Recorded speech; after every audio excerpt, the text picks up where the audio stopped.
In today's video, I'm going to teach you how to use Asana's custom rule builder. Whether you're managing a small project or overseeing a large team, automating processes can save you a lot of time. Let's dive into how you can set up your own custom rules in Asana efficiently. First, make sure you're logged into Asana. If you haven't already, head to the Asana website, and once you're there, enter your email address and click on the Continue button. It will then prompt you to enter your password. Once done, click Login to access your Asana homepage. This step is crucial as all of your projects and options will be available from here. With your homepage loaded, you need to select a project where you want to add your custom rules. Click Open any project you're currently working on. Once inside your chosen project, navigate to the right section of your screen and locate the Customize option.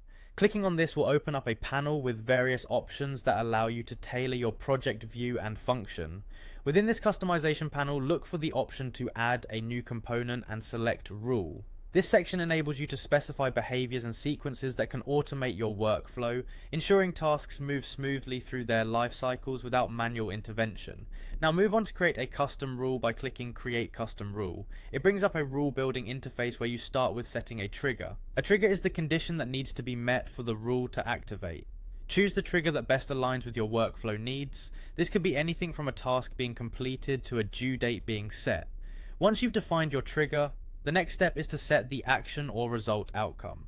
This is where you delineate what happens once the trigger is activated. For instance, when a task is marked as complete, you might want to automatically advance the task to the next phase in your project timeline or notify another team member. Following this, decide on the destination status for your task.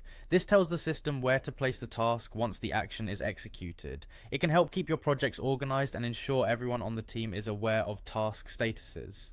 Finally, after setting up your trigger, action, and destination status, review everything to make sure it's set according to your needs. If it all looks good, click Publish Rule to make your new automation active. This step is essential as it ensures the rule is saved and functional.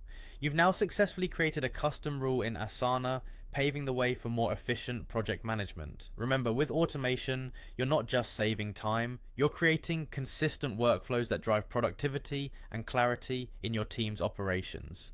Thank you for watching, and happy automating.